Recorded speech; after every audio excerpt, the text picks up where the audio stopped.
Always feel like somebody's watching me. Always feel like somebody's watching me. And I have no privacy. Watching me.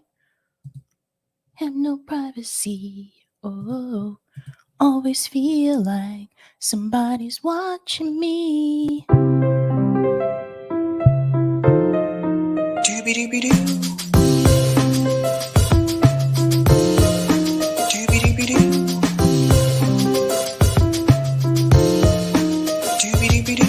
I'm your host, sabrinasalvati.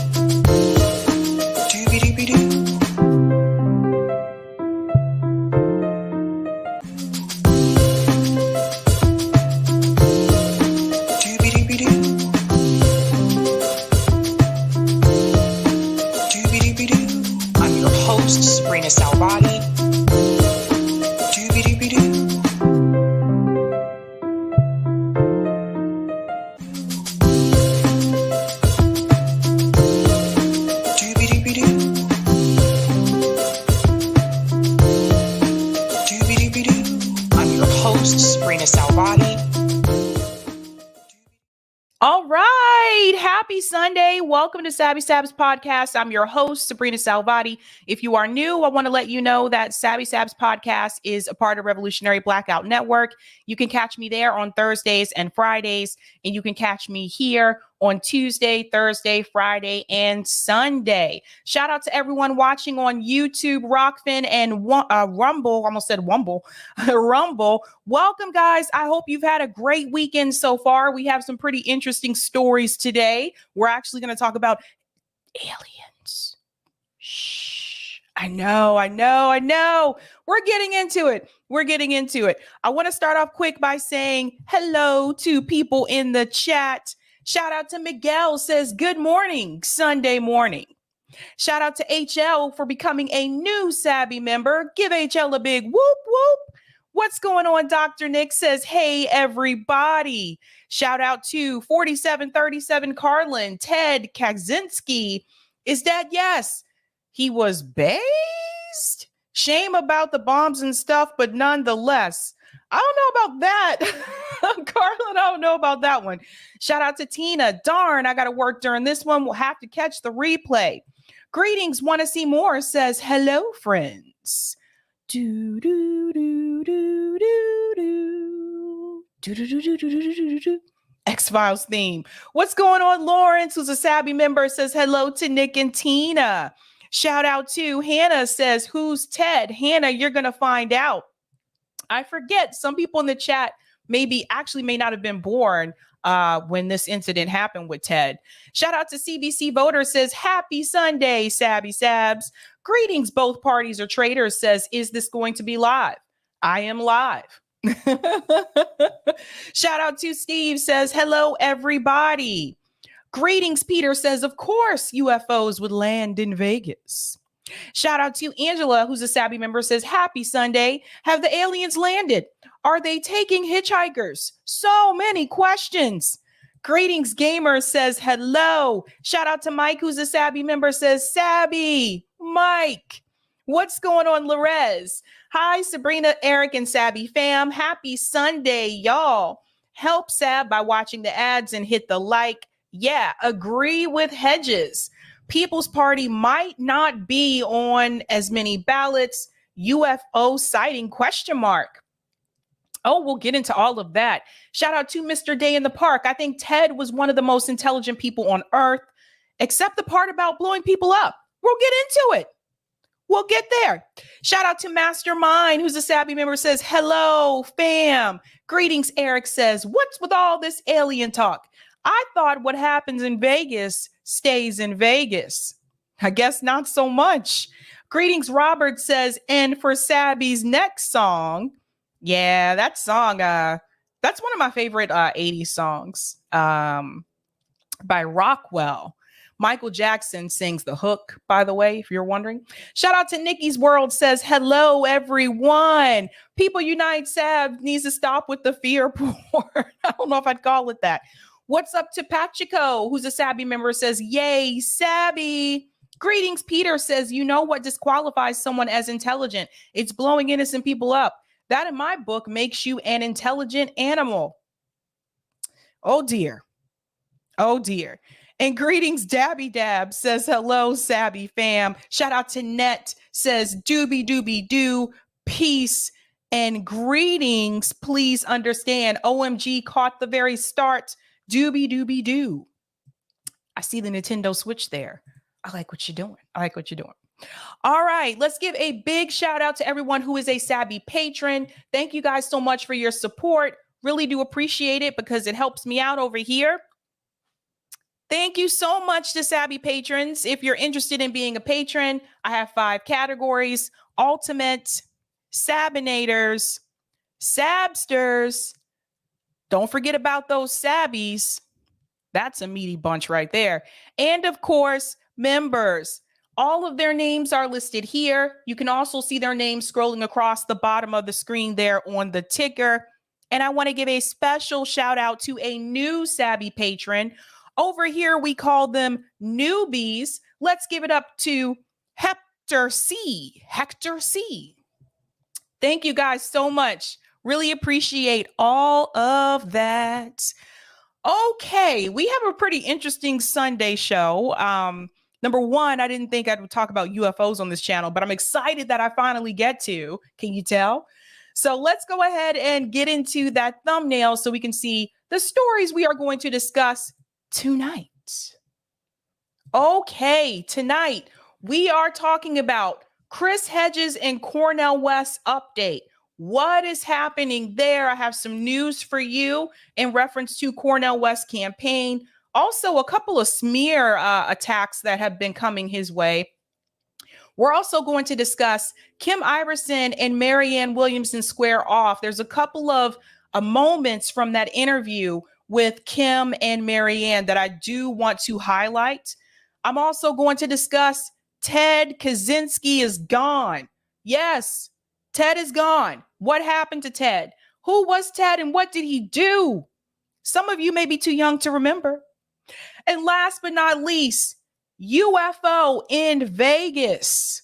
Dun, dun, dun. Yeah, we're going to get into it. We're going to get into it. And then I'll finish. I have one more ballot initiative question for Ohio that I do want to finish as well.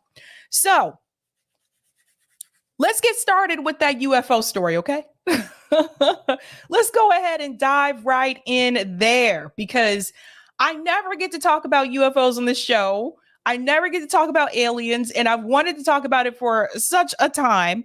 And so I was really excited to hear this story. I know some of you may be wondering, like, why is she excited about this? Because I used to watch a show called X-Files. And this show was really popular in the 90s. I don't know if many of you remember, but it was really popular. And it was about 2 FBI agents, and they were tracking aliens and UFOs and the unknown. And so it was really popular at that point in time. And they had this phrase called "the truth is out there." And I identified with X-Files because I did believe that the truth was out there. And recently, there has been a alleged UFO sighting in Las Vegas. I kid you not. Let's go ahead and get into this clip. The truth is out there, guys. Here we go. Family in Las Vegas insisting something is out there after allegedly having a close encounter of the third kind. I swear to God, this is not a joke. One witness calling 911 after they say an object fell out of the sky and landed in their backyard. They're like 9 foot, 10 foot tall. They look like aliens to us. Big eyes, they have big eyes. The mysterious object that fell from the sky, even the officers apparently saw that. The green glow of the alleged UFO is seen on this newly released body camera footage. So I just want to pause there. We're going to go back for a second because I want you to hear what they saw, because they didn't just see an unidentified flying object. And I want to be very clear here because I think sometimes Let me just go back just a second. Sometimes I think when people hear UFO, they assume aliens. UFO stands for unidentified flying object, which doesn't necessarily mean that it's aliens, right?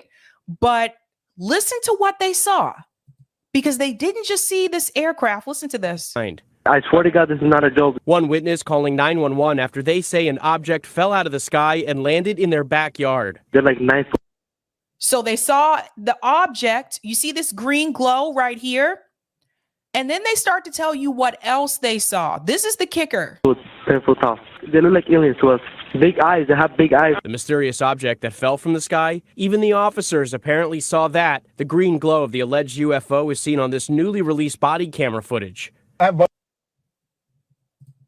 So they didn't just see the flying object. Look at what they said here. They're like 9 foot, 10 foot tall. They look like aliens to us. Big eyes. They have big eyes. Let's go on. Let's go on. Big eyes. The mysterious object that fell from the sky, even the officers apparently saw that. The green glow of the alleged UFO is seen on this newly released body camera footage. I have butterflies, bro. Everyone saw a shooting star. Then these people say there's aliens in their backyard. So when that 911 call came in, less than an hour later, police were ready to believe it. It was like a big creature.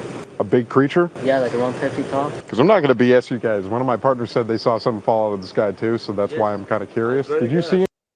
See? So this is the other thing. Even one of the police officers said they saw something fall out of the sky as well. So it wasn't just that family.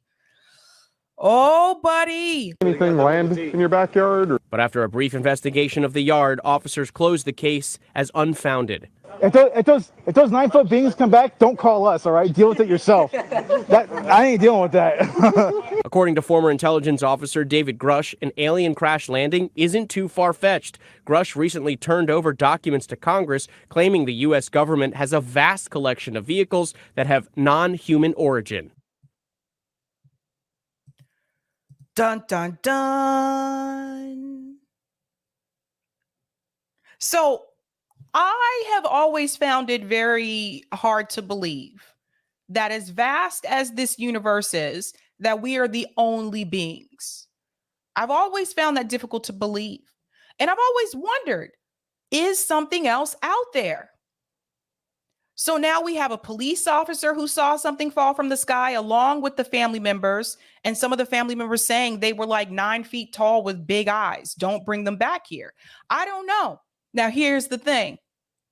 Usually when things crazy happen, someone will take a picture, someone will pull out their phone, they'll record it, right? That did not happen. Now, it could be one or two things. Maybe they're exaggerating here a little bit. Maybe they did saw something fall out of the sky, but maybe not necessarily the 9 foot, 10 foot tall beings. Or maybe it happened so fast and they were so shocked that they didn't have time to pull out the phone. They didn't think that way. Their brain didn't work that way. Oh boy, let's go on. An oversight committee in Congress is in the process of scheduling a hearing on those claims. Hi, everyone. George. Okay. Goodbye, George. So here's the thing. They say that this is being investigated. It seems like these stories tend to happen in places like Nevada, also famously Roswell, New Mexico. Like, I never hear about these stories happening in Massachusetts.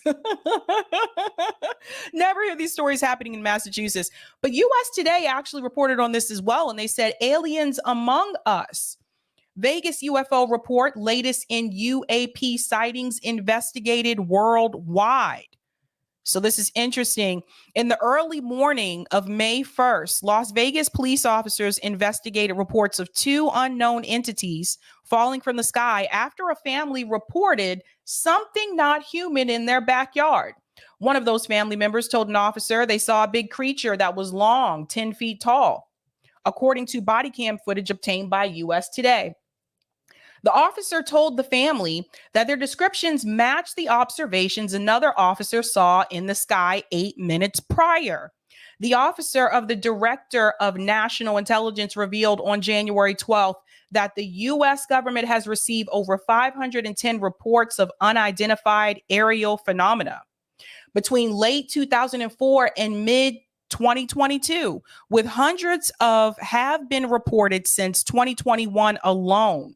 The report did not mention the possibility of extraterrestrial life, but said the sightings continue to occur in restricted or sensitive airspace, highlighting possible concerns for safety of flight or advisory collection activity. And then they have a report of other sightings as well. Apparently, there was one sighted over a Mexico soccer field. See, they usually tend to be over towards like that direction. I've noticed this. One sighted in Ukraine, also presumed to be war technology. That probably was just war technology. 3 leaked U.S. Navy UFO videos that the Pentagon declassified. And here's a picture. This is interesting. The phenomena is real. The evidence is everywhere. Right. Aliens are visiting us. I'm talking about climate change, crackpot. So, yeah. And I know different people have different beliefs about this, and I totally get it. But even a congressman is coming forward saying that Americans deserve to know the truth about UFO sightings. Let's get into it. Lawmakers are addressing a whistleblower claim that the United States has a UFO retrieval program. Joe Khalil is following the latest on that. He is at the Capitol as well. So what can you tell us about the conversations that are happening around this, Joe?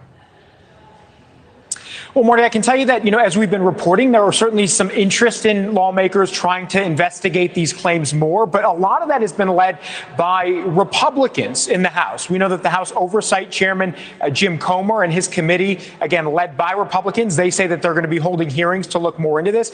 I can now tell you that this is actually more of a bipartisan effort maybe than we had first thought. In fact, I talked to Congressman Jared Moskowitz. He is a Democrat on the House Oversight Committee. He says that he, too, is interested in at least exploring Grush's comments, his claims. And he says that if, in fact, there is something to it, then the American people deserve to know about it. We deserve to know about it. But here's the question. If this were happening, do you think the U.S. government would tell us? Do you think that they would notify the American people, or would they keep this a secret, top secret, so to speak, unless something happened that endangered us? I don't know if I trust our government to reveal this information to us. I don't think that I do. But I do feel like, again, the universe, it's huge. I don't know what else is out there. I've only been on Earth. I've never been to space. So we really don't know. Now, I know a lot of people will see this and they'll say, oh, come on, Sabby. Like, seriously, there's no way. It's just human beings. How do we know? How do we know? If you think back in history, before Europeans started to travel outside of their continent, did they know that there were other people that did not look like them? They didn't know until they got there, until they traveled, until they ventured out. And then they started to see different people. Did they know that there were other animals that were out there that were not apparently on their continent? You don't know until you venture out and travel. At one point in time, they used to think that the earth was flat. They had to actually travel to realize that they would not fall off the earth if they traveled by sea. Let's go on. So this isn't just a one-sided issue. There's going to be larger interest in pursuing what is actually happening, according to Grush. And Moskowitz also weighed in on his view of Grush's credibility as well. He's a whistleblower, so obviously he has certain protections.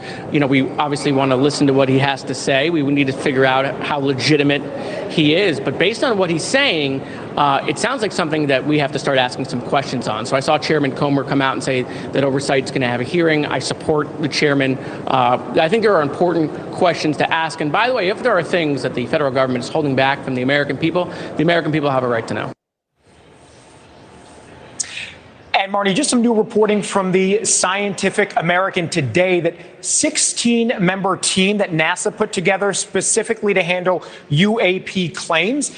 They say that NASA needs better data and more tools to decipher what some of these claims and reports when people see UAPs actually are. The upshot of what they put out, again, just today on this new reporting, is that they're concerned that too often these reports end up not being able to be deciphered because we don't have the data, we don't have the tools to figure out what it is that people are actually seeing. And they feel like if there is a team that's dedicated to maybe making that data collection better, that we could answer a lot of the questions. NASA team said, most of these things that are in the air that people see, we can identify if we had the proper tools and diagnosis to do so. So that's something that they want to pursue, just an interesting thing that aligns with the timing of our story. So then why doesn't NASA just go ahead and give them the tools? And I ask this question because I'm going to tell you a story about NASA in just a second as well. Why doesn't NASA just go ahead and give them the tools to identify those objects? NASA is trying to take this effort up, Marnie. Thank you for watching. Yeah, NASA could have done that a long time ago, because I want to show you actually what NASA has claimed. So NASA actually revealed, this was actually just a couple months ago. No, this was 11 days ago. Okay, 11 days ago. NASA revealed unidentified objects in a public meeting. Listen to this. A NASA task force is holding its first meeting on UFOs, public meeting, I should say. UFOs, or as the professionals call them, UAPs. That stands for Unidentified Anomalous Phenomena. A group of experts who spent 9 months studying the data on these UAPs, they are sharing their findings, including, I am told, brand new video. CNN's Tom Foreman has been watching all the dramatic twists and turns in this hearing. Tom, why don't you tell us what you've learned? Can you imagine the excitement, John, when they showed this video? I want to show it to you now, where it was taken by one plane and they saw against the night sky those three little dots there. Look at them. They're moving. Hold on one second. This is a really good question, Mr. X. How come we haven't been to the moon since over 50 years ago? Do, do, do, do, do, do. I don't know. Moving in concert, the airplane that spotted them said, we don't know what that is. They tried to chase it down. They could not chase it down. And this was rolled out today. And now, spoiler alert. The NASA scientists studied this, and eventually they said, when you put all the evidence together, what this was 3 commercial aircraft in a typical flight corridor. The reason they couldn't chase them down is because they're much further away than they thought. And they were simply lit up that way. The movement that you see there, that's the plane taking the pictures over that distance. That's why it looks like they're moving back and forth. So their point is to say there's a lot of stuff out there which actually can be explained if you can get enough information. They did say there are some typical reported characteristics of UAPs when you look at all of these out there. And this was sort of interesting. And this is reported. This is what people say they saw. They typically say they are round and small. They tend to be white, silver, or translucent. They tend to be somewhere between 10 and 30,000 feet in the air, either stationary or up to Mach 2 or twice the speed of sound, and no thermal exhaust. But here's the problem with all of that, John. The problem with that is largely anecdotal. That's just people saying that's what they saw, or it's being measured with all sorts of crazy different instruments out there. And that's the thing too, is like, if you don't have video footage of any of this, even if you take a picture, you can question pictures. I mean, with all of the tools that we have for like Photoshop today, all the different applications, like who's to say that picture is real and you didn't Photoshop that image in there? That's the problem. So unless you have some video footage for me, it's kind of hard to, you can actually do things with video too, but it's hard if you just say, hey, I saw this, and you don't have any evidence to show that you saw it. What's important, there are a lot of these reports. Listen to what was said at this conference about the sheer volume of these reports that are coming in. At the time of my open hearing, we were at 650 cases-ish. We roughly get, I mean, you can do the math, it depends anywhere from 50 to 100-ish new reports a month. Now, the reason we had such a big jump recently is because I got FAA's data integrated in finally, and so we ended up with like 100 and some odd new cases. The numbers I would say that we see are possibly really anomalous are less than single-digit percentages of those. So apparently NASA thought this was important enough for them to have a meeting about it, like a serious meeting about it, because of all the reports that they're getting. That doesn't mean that all of these reports are true. I can pretty much guarantee, or not guarantee, but I can pretty much imagine that most of them are probably not what they think they are. They're probably not aliens or something like that. But that being said, what are people seeing? What are people thinking that they're seeing? So, John, the real issue here that NASA is saying is what we really need is a plan going forward, a way to systematically take that tremendous amount of information, all those videos, all those reports, all those claims, and somehow subject them to the kind of scientific rigor that NASA is known for. And maybe a lot of this will become explained. But through all of this, again, nobody is yet saying at the government level that they think any of this is from outer space. Maybe advanced weapon systems, maybe new communications or travel systems. Some of it may just be mysteries, but they don't think it's aliens.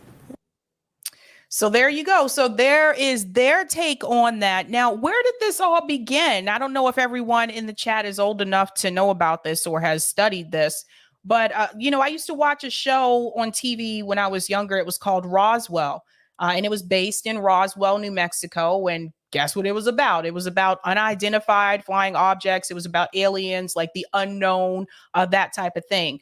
Well, that's pretty much where this all starts, is Roswell, New Mexico. So to take you back, to give you an idea, like, where did this all begin? Roswell, New Mexico, UFO crash site, UFO museum. If you are going on a vacation or someone is touring Roswell, New Mexico, they're most likely going there to see the UFO museum, those types of things. There's not much in Roswell, New Mexico. I'm just keeping it real. But if we go on here, it's the Roswell UFO incident. Now, this is what I want to highlight here for those who may not be aware. One morning around Independence Day in 1947, about 75 miles from the town of Roswell, New Mexico, a rancher named Mac Brazel found something unusual in his sheep pasture: a mess of metallic sticks held together with tape, chunks of plastic and foil reflectors, and scrapes of heavy, glossy paper-like material.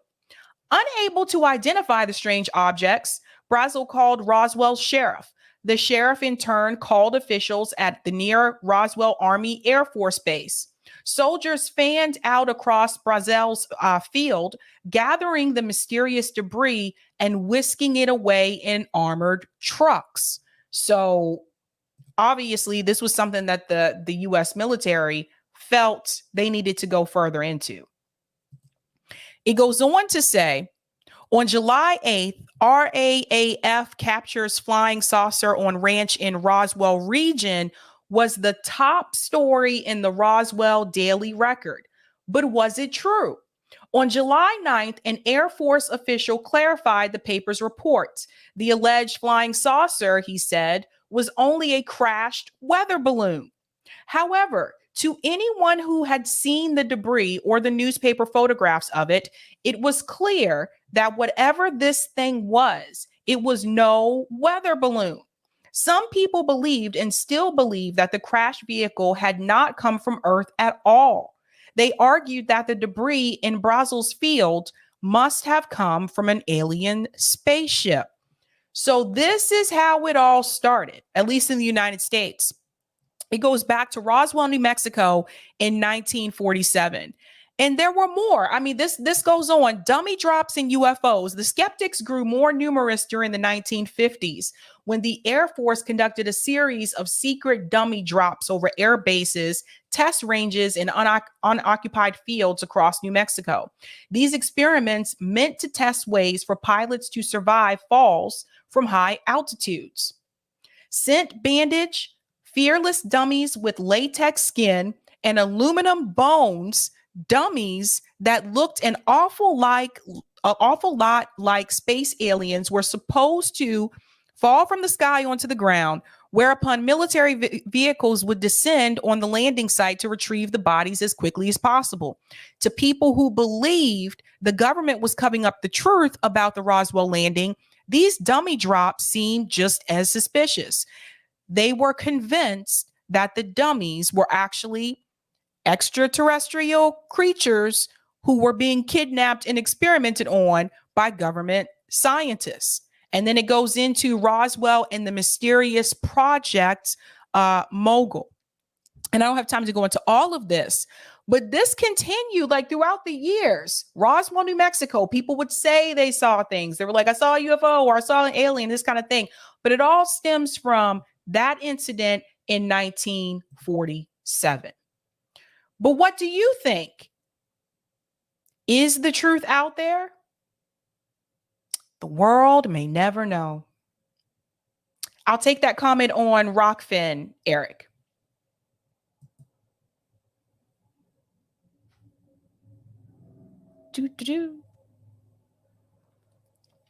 Thank you for the tip on Rockfin, Roger. I'll go further than that. I think that all the supernatural things that happened during the biblical times, parting of the Red Sea, turning H2O into wine, speaking to a glowing bush on top of a mountain that we thought was divine, was actually ET intervention. Call me the blasphemer, but I think Jesus was an alien-human hybrid. That was interesting, Roger. And I think there's one more there, Eric. Thank you for this as well. The genie, a spirit of Arabian folklore, frequently depicted as being imprisoned within a bottle or an oil lamp and as being capable of granting wishes when summoned. In the book Chariots of the Gods, the genie in the lamp was really a communications device that spouts up a hologram of someone for you to speak to. Jacob's ladder was really a stairwell into alien craft that you'd fly away into the heavens, aka space. Very interesting there, Roger. Very interesting. Go ahead and smash that like button if you haven't had a chance to do so. Thank you so much, guys. Shout out to HL Simon for becoming a Sabby member. Whoop, whoop. Thank you for the super chat, Katie Nick. Always nice to see your smiling face. Thank you. That's really sweet. And thank you, Peter. I want to believe. Eric says, build the space wall. Peter, if there are aliens, I ask them to please take me with them. It's crazy here. There's a Twilight Zone episode about that, by the way, where aliens come to Earth and they say that life is going to be so much better if you come with them. And so there are a couple of Americans that volunteer for this, and they have no idea that they're actually going to be eaten. Thank you. To serve man. Yes, that's the name of it. Thank you for the super chat, Mary. Of course, there are non-human beings out there. The better question would be, why haven't they come among us yet openly?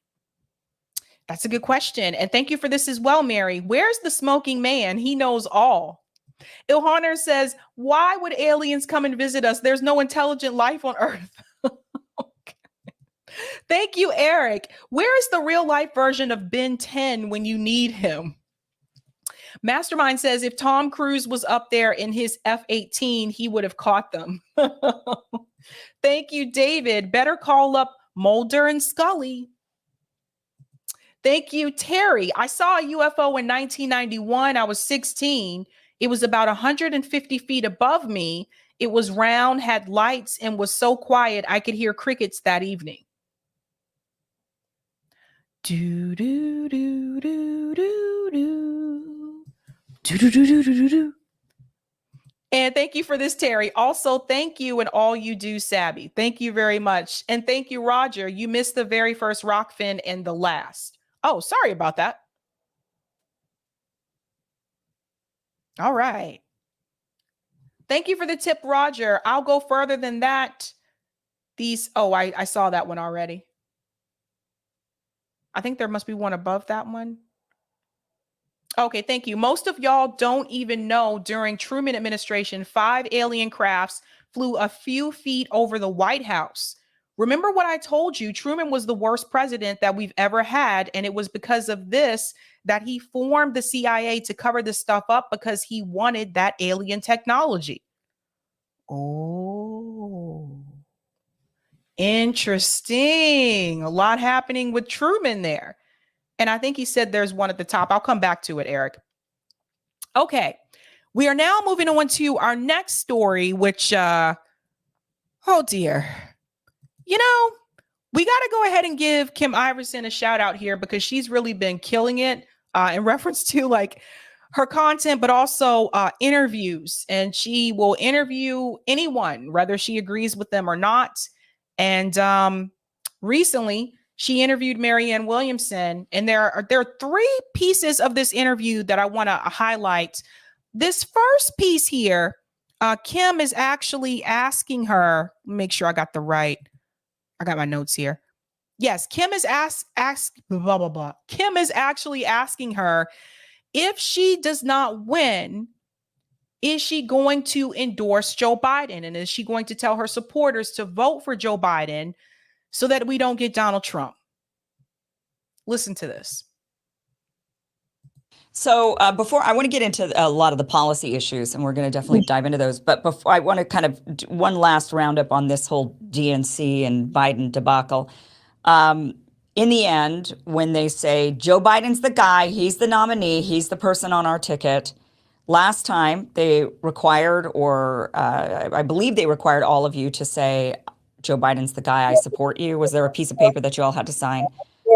There's nothing like that. There never was last time. And I endorsed Bernie when I dropped out. So would you be endorsing Joe Biden if it comes down to it and it's Joe Biden and let's say Donald Trump wins the GOP nomination? Are you going to say, I back Joe Biden because you don't want Donald Trump to win? I don't think I owe it to anybody to. Hold on. Sorry, I hit it a little too soon there. There we go. Hey, Joe Biden's the guy, I support you. Was there a piece of paper that you all had to sign? There's nothing like that. There never was last time. And I endorsed Bernie when I dropped out. So would you be endorsing Joe Biden? So I'm a little bit surprised by that because I could have sworn there is a pledge that they do have to sign. Like someone sent me that form before that says like they will endorse the eventual nominee of the Democratic Party. I've been told this multiple times by different people. So I don't know about that, Marianne. I'm very cautious of that. Eric, if you can find that form, let me know. But let's go on. And if it comes down to it and it's Joe Biden and let's say Donald Trump wins the GOP nomination, are you going to say, I back Joe Biden because you don't want Donald Trump to win? I don't think I owe it to anybody to answer that question. This is what I know. That's a problem. For Marianne to say that she doesn't think she owes it to anyone to answer that question, that's a problem. Because, listen, after Bernie Sanders 2 election cycles in a row, the first time losing and telling you to vote for Hillary Clinton, the second time dropping out early and telling you to vote for Joe Biden, I think the people are owed an answer to that question. And I think it's a mistake to say that you don't owe anyone a response to that question. Because people do have the right to know. People have the right to know, especially if they're donating to your campaign, if they're supporting you. They have the right to know if this is actually going to be a waste of their time to donate to you. They have a right to know if you're in it to fight all the way or if you're only going to fight if you get elected. They have the right to know if you're going to tell them to go ahead and go back into the corporate Democrat establishment that you are running against. The people do have a right to know that. So to say you don't owe anyone a response to that question, I think that's disingenuous, and I think that's unfair to your supporters. Let's go on. Boy, I tell you. I'm sure you and millions of us, will do whatever we feel we can do to keep the fascists out of the White House. That's my commitment. My commitment is not to my party. My commitment is to my country. And but if the commitment is not to the party and the commitment is to your country, then don't you owe the people a response in reference to whether or not you're going to endorse Joe Biden or tell the people to vote for Joe Biden? Because to say that you don't owe the people a response, that's actually showing people that you are committing to the party. You are committing to the party because you're afraid to, if you're afraid to go against the Democratic Party in the end, are you really committing to the people? Let's continue. Where that aligns with the interests of the party. Yeah. Who are the fascists? Fascists are those who believe that the power of the state, particularly the power of the state when it is combined with corporate power, actually should override the dictates of democracy as they are illuminated and elucidated both in our Declaration of Independence and in our Constitution. Okay, so let me explain why Kim asked that question. This is my assumption here. Because Marianne just said we're going to stop the country or fascism from taking over the country. We're going to stop the fascists from taking over the country. So Kim's asking that question because in a way, can't you say the same thing about Joe Biden, that he's also fascist? You know, Dr. West and I had this conversation as well. The first time I interviewed him, not the recent time, but the first time I interviewed him, I told Dr. West, I disagreed with him that I did think that Joe Biden was also a fascist. I do think that Joe Biden has shown examples of authoritarian control. We can say the mandates, can't say more much than that on this platform, but he has shown signs of that. We can go back to the crime bill. We can go back to some of the things that he's implemented in reference to legislation. We can talk about how he prevented or refused to allow Anita Hill's witnesses to testify against Justice Thomas. We can talk about all those things. So that's why Kim is asking this question, because honestly, like, she's leading her into, okay, well, then what do you think about the Democratic Party? What do you think about Joe Biden? State power, corporate power over the power of the individual, over the power of a representative democracy. Is our current president a fascist then? What by I that tell definition? You. Not in my mind. So? Listen, no. I mean, there are things he does that I like, some things he does that I don't like, but no, I don't think Joe Biden is a fascist. No. But by that definition, it sounds to me like the Democratic establishment would be fascists. I mean, they certainly, both sides, both parties are basically two cheeks of the same ass. You know, they're both very right. They're corporatists and they're bought out, and they're not catering to the will of the people. They're catering to the will of their donors, which are the large corporations. So wouldn't that make them all fascists? And that's why Kim had her define that word. Now listen to this response. No, I don't believe that. I believe that there is, first of all, I think that there's degree. Second of all, obviously there's a struggle at the heart of the Democratic Party now, just like there's a struggle at the heart of the Republican Party. I think that there are high-minded conservative and high-minded liberal principles. And, you know, when America works the way America should work, you know, we understand nobody has a monopoly on truth, but we are all joined by these underlying agreements about the principles on which we purport to stand. And then there are those who do not respect those principles.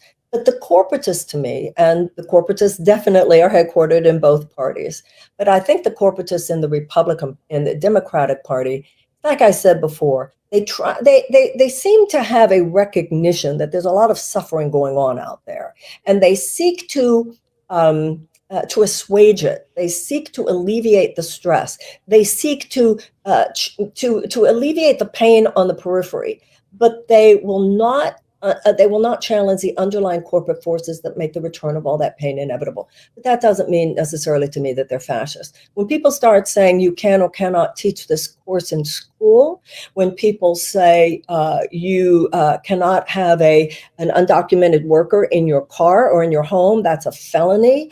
When you start telling librarians what they can and cannot have on their shelves, when you start telling people what they can or cannot read, then you're getting over into fascism at that point.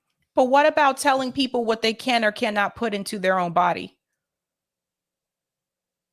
You see, it's easy to point out, like when we mention like fascism, it's easy to point out the things that are happening or more so pushed on the right in reference to the censorship, the textbooks, like all the kind of thing. It's easy to point those things out.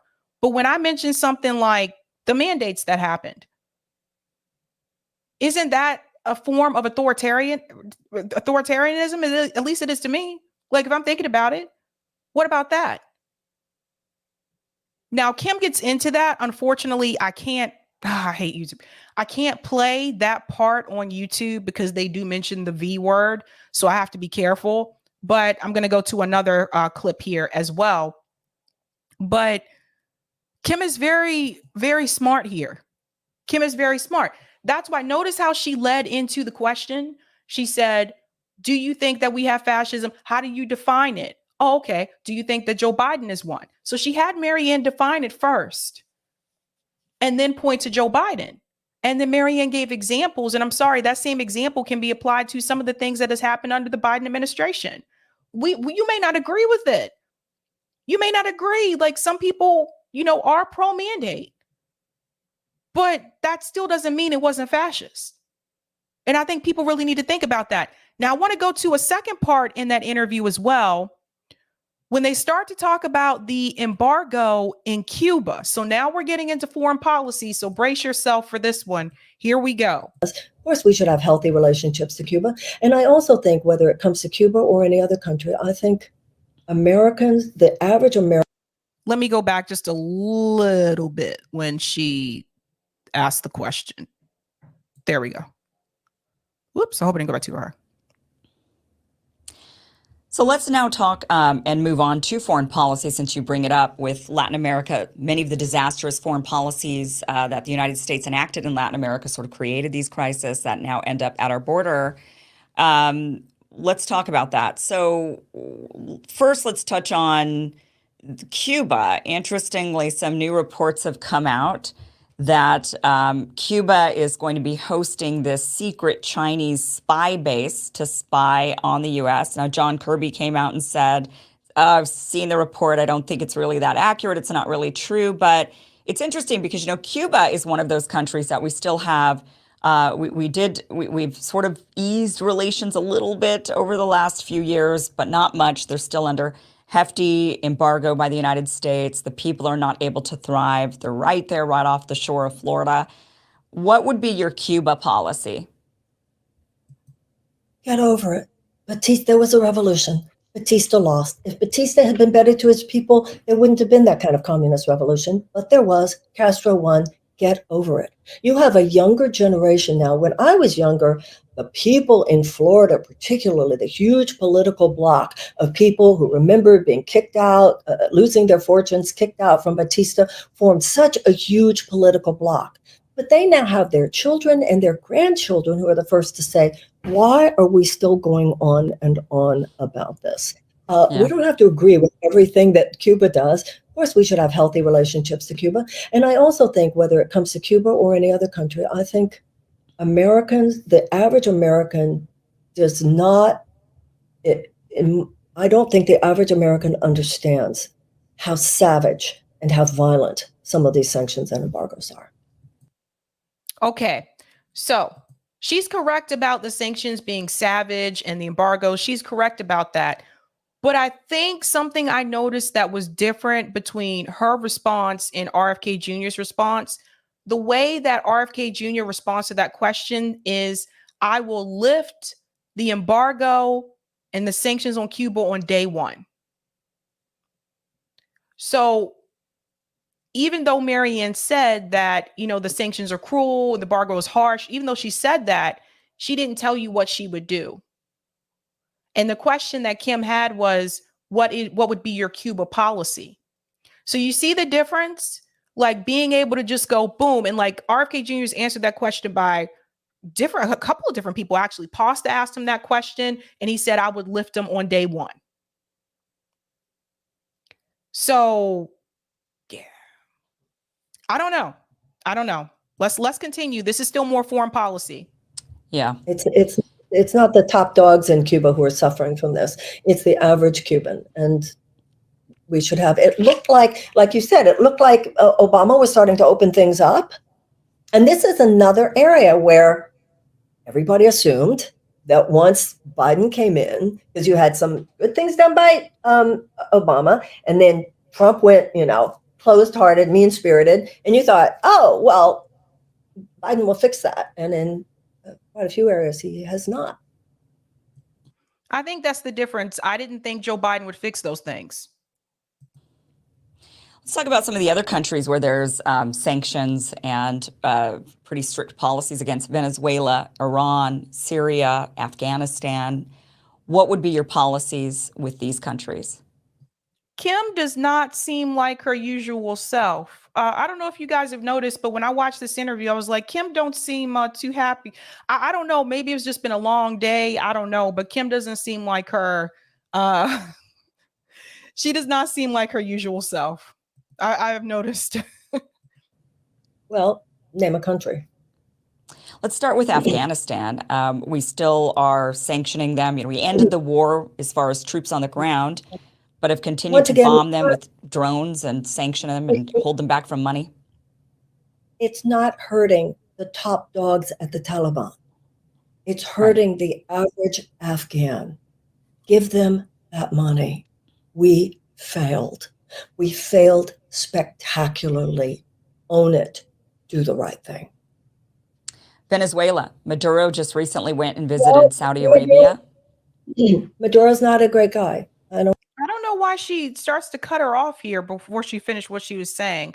But I'm glad that Marianne did say that about Afghanistan. I know she's had takes on Afghanistan before that were not too great, that we need to stay there for the women and the children. I think she realized that wasn't good. So she, had retracted that tweet. But we get into Venezuela, and this is always a touchy one. I feel no affection for Maduro. I can't imagine that anyone does, actually. But when it comes to the sanctions against the Venezuelan people, it's that we need to. The paradigm itself is not working. The Venezuelan people are suffering. For us to contribute, the whole idea originally was, well, see what'll happen is that we'll put these sanctions in these countries and it will make their people really angry at their governments and then they will rise up. No, it's the opposite, because these people know who is doing this to them. They know that it's not Maduro. I mean, I'm not naive about Maduro, and I think many people in Venezuela are not pleased with him. But they know what American sanctions are doing. So, no, I do not believe that that's a way to deal with Maduro. What about Syria with Bashar al-Assad? Recently there was a situation with the drone in Syria, right? And President and the Russians had shot down, there was a Russian drone, I think, and it killed an American.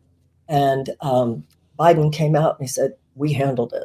And I remember I started making phone calls to to some friends in Washington who are in the defense and military and state. Why do we even have troops? That part right there, I want you to pay close attention to. Marianne said her friends in defense.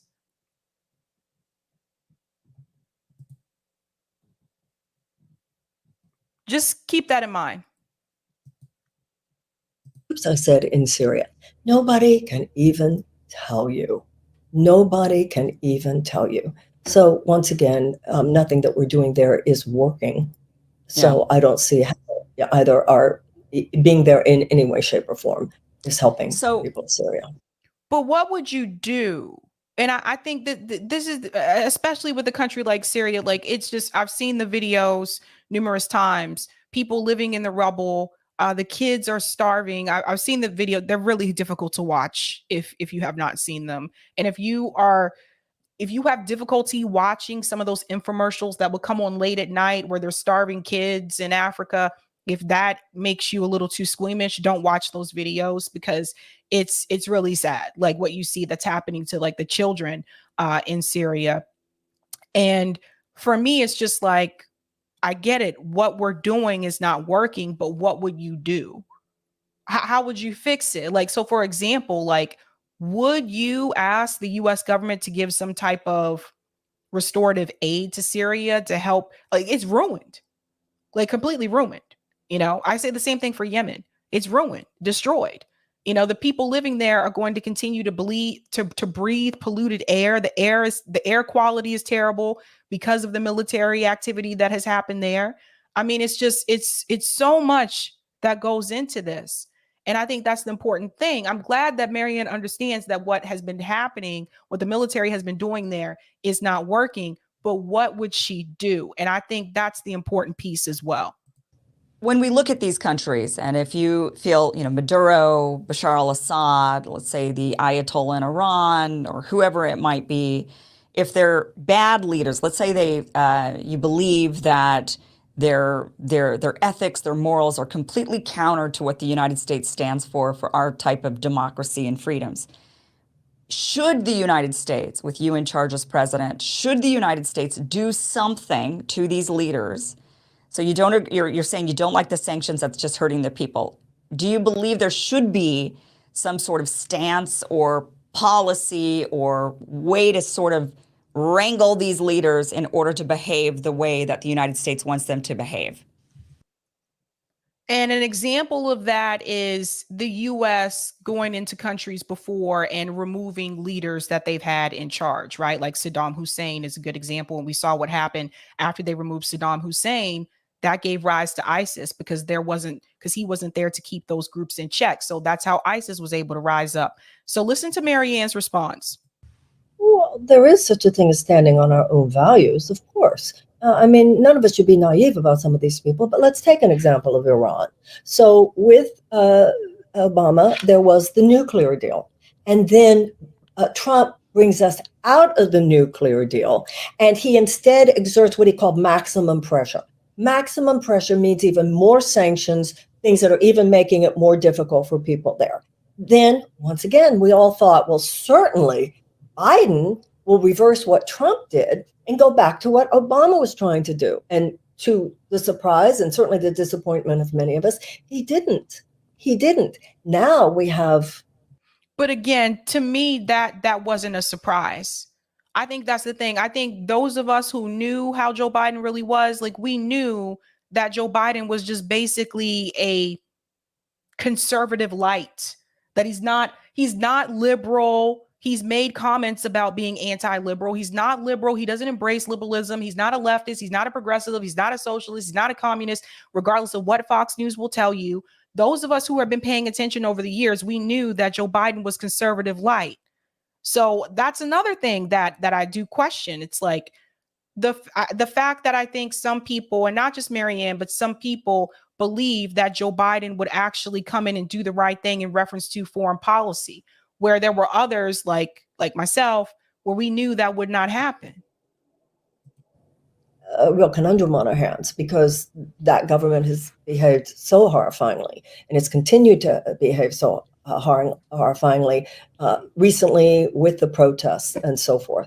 So it's kind of a rough time to be saying to the Ayatollah at this moment, let's make any kind of a deal. But what would you do? See, this is the thing. Like, do you agree? Well, let me get it. Kim explains it. I guess what I'm trying to ask is more of it's sort of a philosophical thing of, should the United States stay out of other countries' business and just let them govern and let the people deal with their own leadership when the people are ready to deal with their own leadership, and the U.S. should just continue to protect its own interests, do deals with these countries, and like we live our own lives, we're doing our own thing. You do your own thing. We'll interact when we need to interact when it comes to business deals and whatnot. Should the U.S. just take that sort of a stance, more of an isolationist viewpoint on it? Or should the U.S. be more firm in the way that the U.S. has been in trying to manipulate these countries to behave differently? I think that's, should there be a stance of we need to change them? Or should the stance be hands off, they will change themselves? Where do you fall on that? I'm sure it's a spectrum, but kind of give me an idea. Well, Okay, listen to this. yeah, my answer has to do with the spectrum. I'm not an isolationist. There you go. So Kim mentioned two different approaches. She mentioned the isolation, where you just leave them alone and you let them handle their own leadership. You let them handle their own country, their own people, their own issues. And Marianne said, I'm not an isolationist. Excuse me, can't talk today. I'm not an isolationist. So what that means is that she is not against the US government intervening and telling these leaders what they should or should not do, or removing leaders from countries. I hope everyone paid attention to that question from Kim, because Kim she said it again and she broke it down. So Marianne just told you she's not an isolationist. So if you have never seen this show, there's a show called Star Trek Next Generation. I watched it when I was growing up. One of the things that they believed, and I know some of you are like, oh, it's just a show, it's not real life, but they had really good points in Star Trek Next Generation. And one of the things that they believed was the Prime Directive. The Prime Directive said that they are not to intervene in other planets because they learned from history, meaning the time we're in right now, they learned from history that when you intervene, when the US had intervened in other countries, that the people there were actually worse off after the intervention. So it was never their job when they went to those planets. It was never their job to intervene and remove leaders or do regime change or anything like that. They said the people had to help themselves. That's one of I think the best things that you can pick up from Star Trek Next Generation is the Prime Directive. So Marianne, just let you know, no, she's not an isolationist. So that was important for people to hear. I'll let her finish. And I do believe we should stand on our values. But over the last 50 years, particularly, and in many cases, ever since World War II, what we call standing on our values is actually transgressing against our own values, trying to use our own, sometimes imperialistic military adventures to impose actually things which are in fact not our democratic values. I met the Dalai Lama once, and he himself said to me, the people of the world do not see America as a champion of democracy. So I believe that we should stand on our values, but that does not mean we're going to hit you over the head if you don't do what we want you to do. First of all, that hitting people over the head, usually whether it has to do with sanctions or other military operations, just increases more hatred towards the United States. Doesn't help that country and makes us less safe rather than more safe. We need an entirely new paradigm. That's a good point too, Butts Not Bombs. Picard broke Prime Directive often. That's true. That is true. You know, we are at a state where at this point in the history of the world, if we don't learn a new collaborative way of being, and it's somewhere in that spectrum that you were talking about, it's neither side, right? We must forge a new collaborative paradigm by which we wage peace on this planet, whether it has to do with the environment, on which we're going to have to learn to collaborate, AI, on which we're going to have to learn to collaborate, or nuclear bombs, on which we're going to have to learn to collaborate. We must be willing to change direction. And this is another area where the United States needs to face the fact, what we have been doing is not working. Yeah.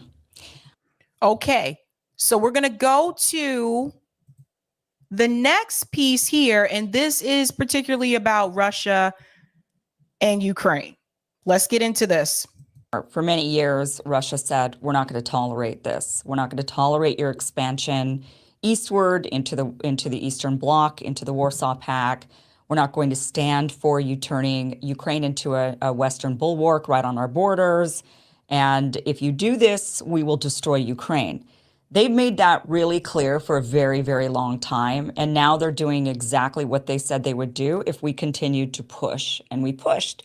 So I'm curious, what is your stance on the Russia-Ukraine war? I know you've said we should fund more or give more weapons to Ukraine. Where are you at with this crisis today?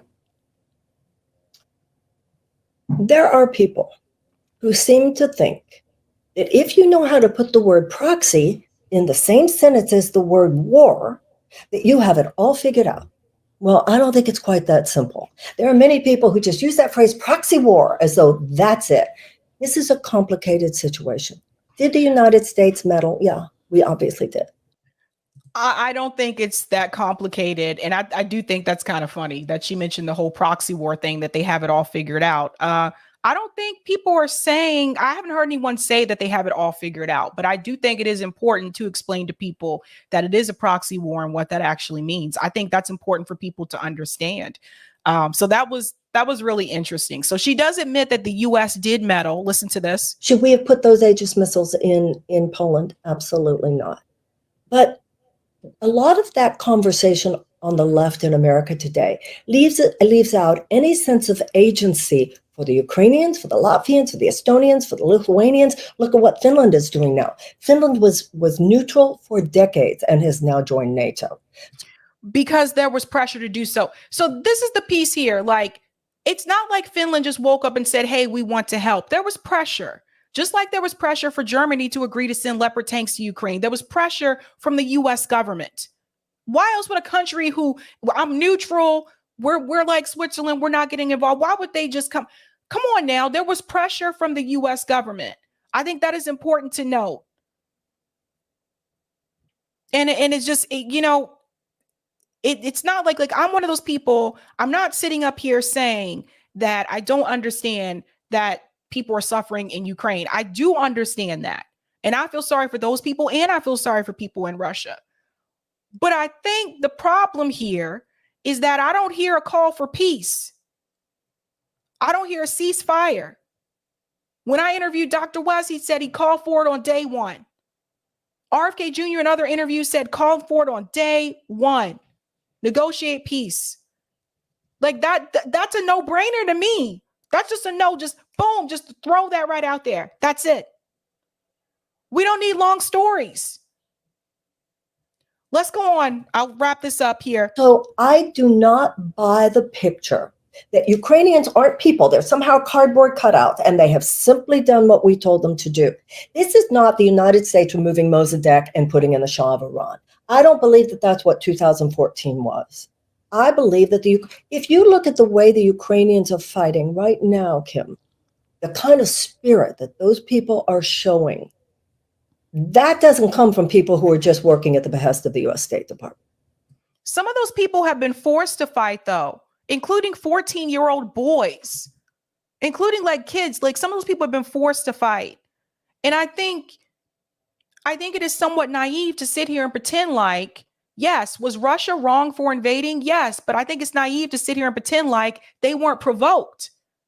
This is one thing I think like Jill Stein like really gets this right, because we've talked about this on the show multiple times. But Jill Stein, when I was at the anti-war rally, her speech really hit the nail on the head when she said, yes, it was wrong for them to invade Ukraine. She said, but we cannot sit here and pretend like Russia was not provoked. It just, you cannot leave that piece out, I think.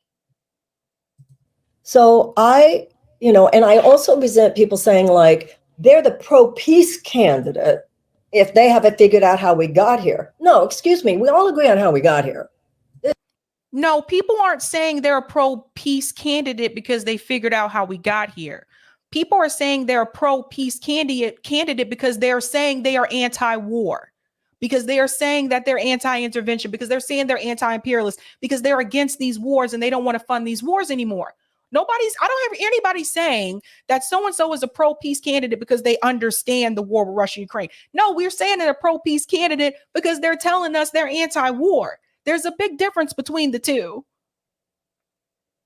I just don't, it is very simple here. Either you're calling for some type of peace and ceasefire, or you're just playing along with this. For me, it's not difficult. 85, 90% of what you said, I would agree with. The point is, what are you going to do now? If somebody says, okay, we're going to completely withdraw any support right now, the last thing that would happen there is peace. There would be such a crushing war and a destruction of Ukraine.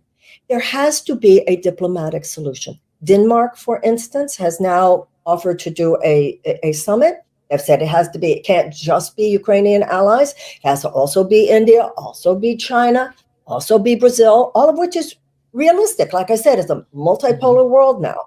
We should be supporting those diplomatic efforts, and I absolutely would. The only question is, it's going to be a negotiated settlement. I would like to support a negotiated settlement in which Ukraine still has a right to exist.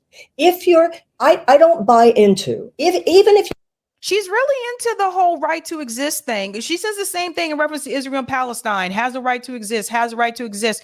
The thing is like, there needs to be a call for peace. This doesn't need to continue. We don't need another Afghanistan. We don't need another 20-year war. We don't need any more escalation. We don't need to have, China have to jump in and help Russia. Can you imagine? We need to call for peace, period. Just stop it. All of it.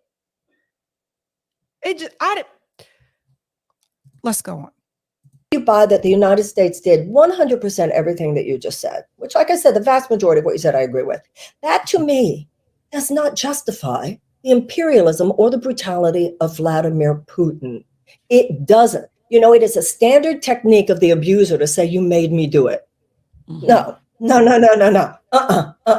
So at this point, I would like it to be a negotiated settlement where we are, if I'm an anti-imperialist and I take a stand when the United States has behaved imperialistically, which God knows we have, to me, it makes sense to be consistent and also recognize the Russian imperialism as well. So I would like it to be a negotiated settlement where Ukraine still has some existence as a sovereign state. This is, to me, about sovereignty.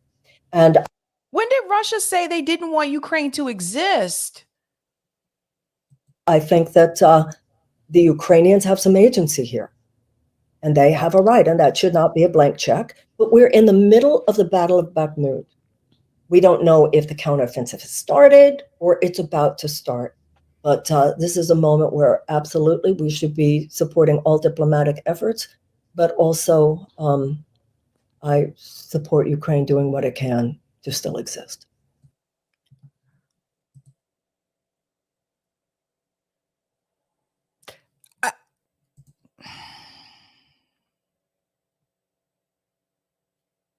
I can't say this enough, but I still feel like she does not have this issue correct. I still feel like she struggles with this issue, and so many people have explained it to her. Like, I feel like I don't know, I don't know what else to say, but I feel like this particular issue, she still doesn't have it. And you can tell, like with Kim, I don't know, maybe Kim was having, look, you can tell. I don't know. Kim was just kind of like, no. I mean, what do you say there?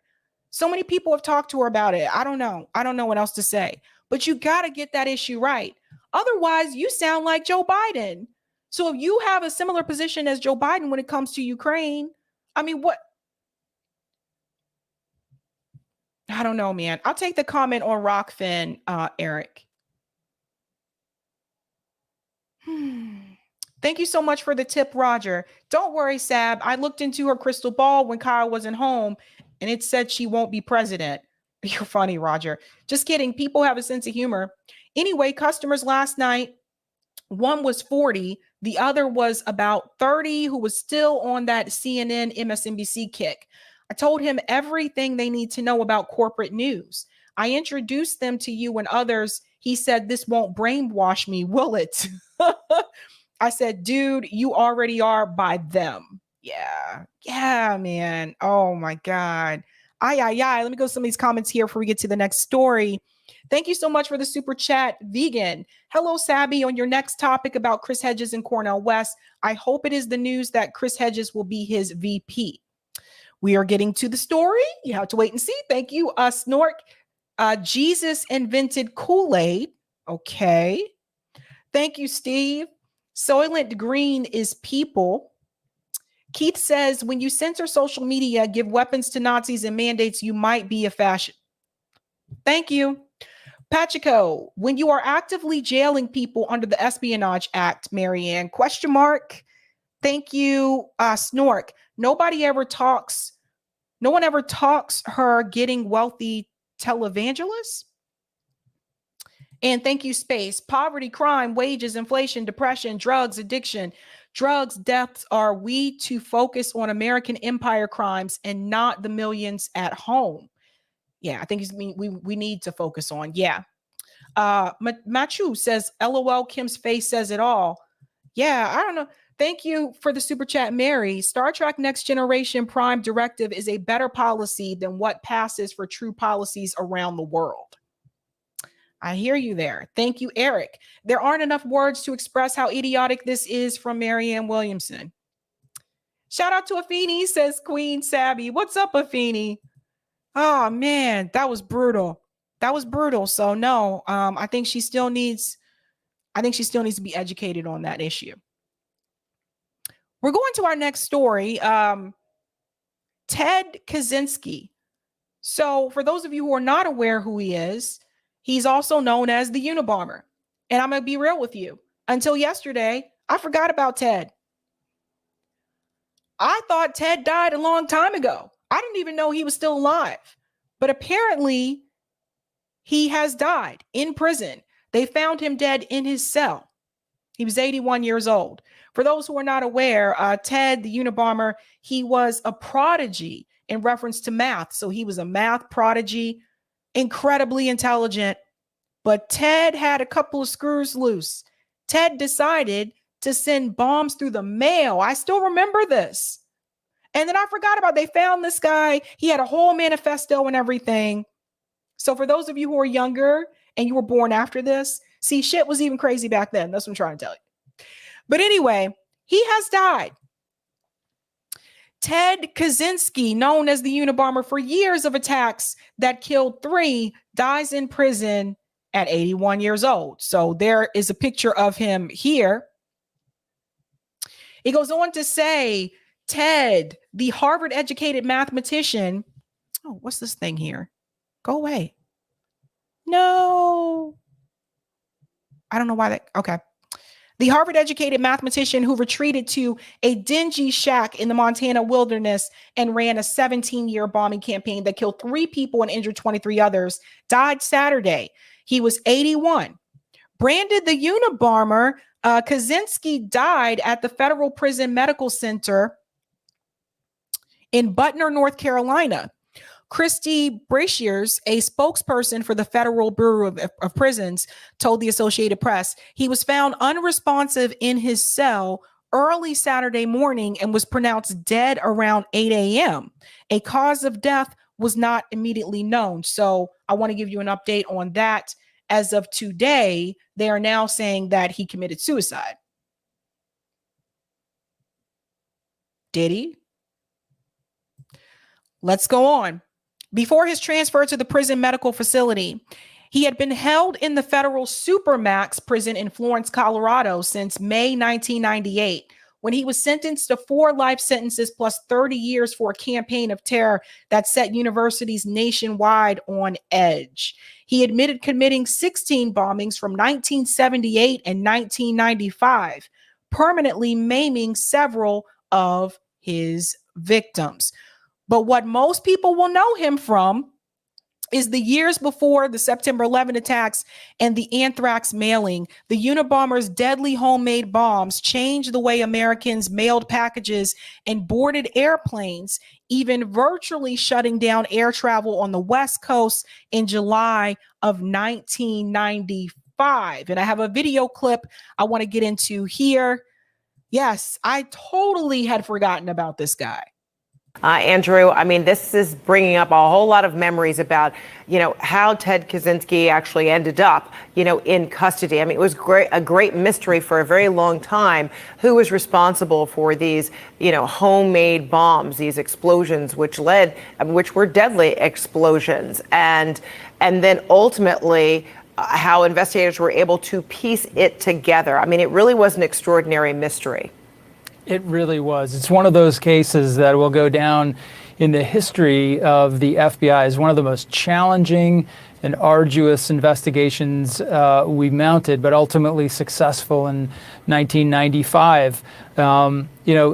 We learned, of course, once we'd located Mr. Kaczynski and taken him into custody and saw the primitive conditions under which he was living, that's what made it so hard to really develop any effective leads for all those years. He was so completely off the grid, really leaving no trace of himself in any of the traditional ways that people do. But fortunately, with the publication of his manifesto, we were able to develop the sort of information from the public and specifically from family members that helped us crack the case. And let's try and unravel some of that, because he was living in a cabin. I mean, it was, he wanted to be off the grid. That was his ambition. But at least one of the bombings took place as early as in the 70s at a Chicago university. And then you also, and it was a great mystery who was responsible for all of this. He was off the grid in a cabin, but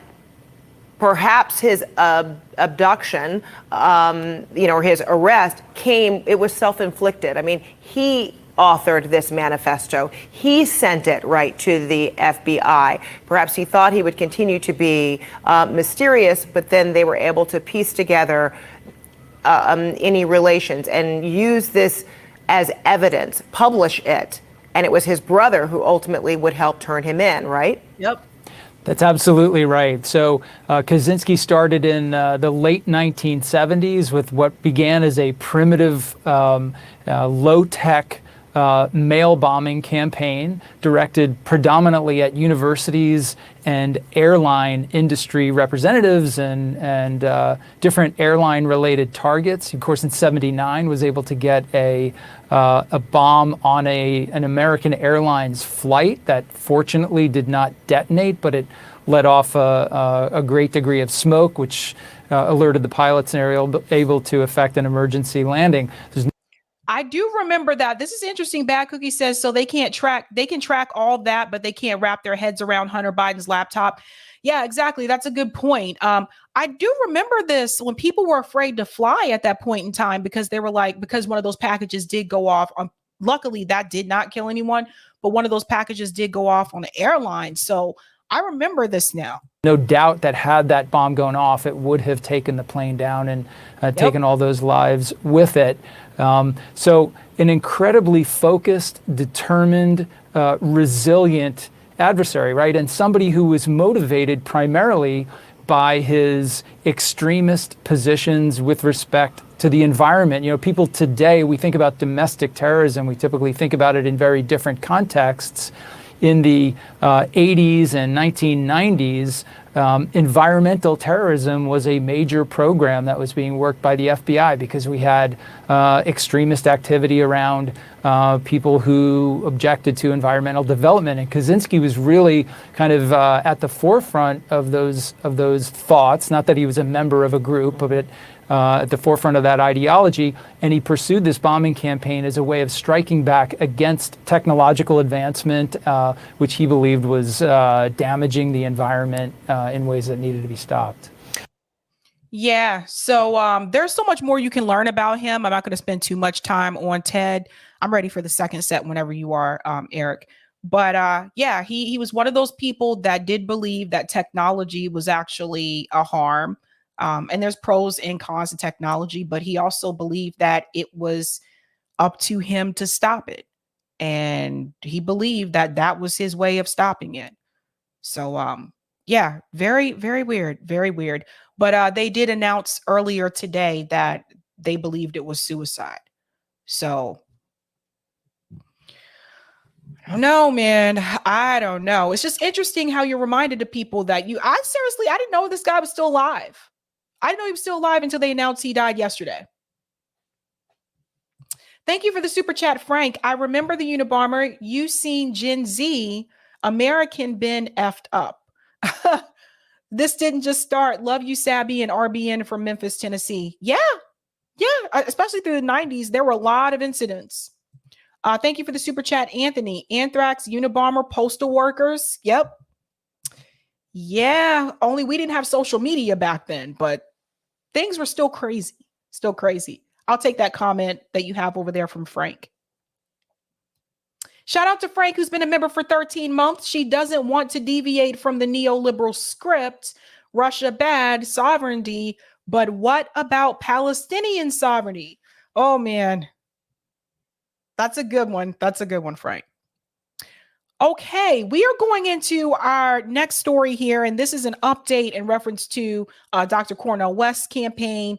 And this involves Chris Hedges. This also involves some of the smears that he's been getting as well. Surprise, surprise, we knew this was going to happen. But first, I want to show you a clip of Dr. West on CNN. So he did go into CNN. He spoke to Jake Tapper. And a shout out to Neoliberal Tears for this, for doing the damn thing.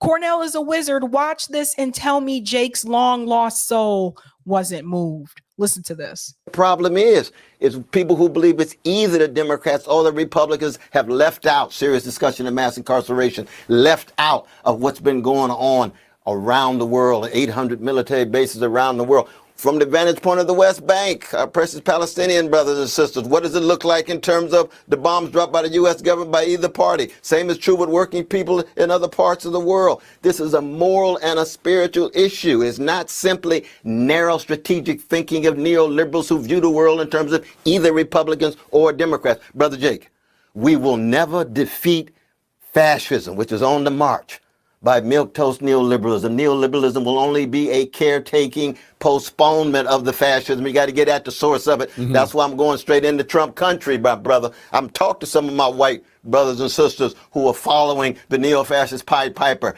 I'm concerned about your suffering. Look another way. The words of Martin King. Let us embrace one another by accenting our best. That includes acknowledging those who right now are on the other side. We want realignment. We want what my dear brother Clifton West calls a paradigm shift in American politics. That's in part what this is about, my brother. Let me just say something here. Did you notice that Dr. West said you're not going to beat fascism with neoliberalism?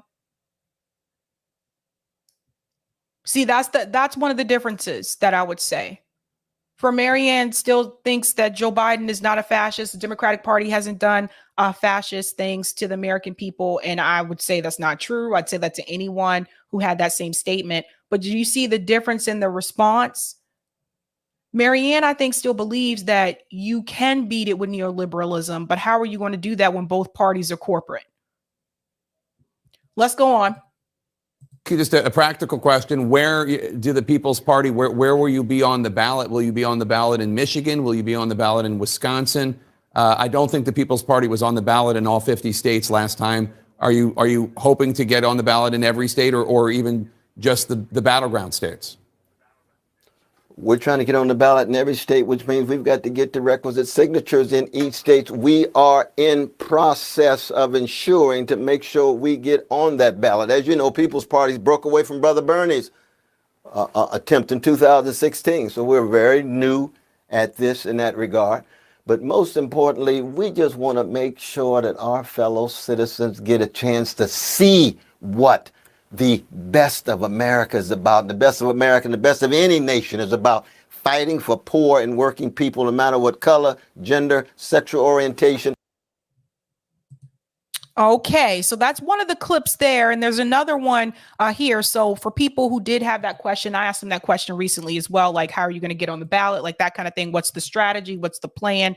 The plan is to get on the ballot in every state, but hold that thought because there has been an update since I had that interview. But this is another clip I want to play as well from that interview. Yes, I'm trying to push toward the finish line. Why? Because I want to reintroduce America to the best of itself. And it's fairly clear that Brother Trump, neo-fascist gangster, not the best. Brother Biden, neoliberal hypocrite, not the best. I want the legacy of Martin Luther King Jr., Dorothy Day, Abraham Joshua Heschel, and Edward Said, and Chief Joseph, and Grace Lee Boggs, and Louise Marino. These are those fighting for poor and working people. Both parties stand in the way of the empowerment of poor and working people. Both parties tied Wall Street, militarism, Pentagon, tied to Silicon Valley. What about the 60% of precious Americans of all colors who are struggling every day and month to put food on the table and are hardly doing it, while the 1% is simply tied to their quests for the luxurious life. American democracy not just is at stake, the whole planet, Brother Jake. You know that, man, with fossil fuels. And look at the debt ceiling agreement. We can make a deal with Brother Manchin in terms of his pipeline that will do in not just working class people's spaces, but ecological collapse, given what's going on the East Coast. But we can't make a deal with him in terms of voting rights in regard to the filibuster. That's Brother Biden. We need something better. Where's the best of the country? Not just the working people here, but around the world, because the militarism abroad is something that I'm deeply concerned about, be it in Latin America, be it in Africa, be it in the Middle East.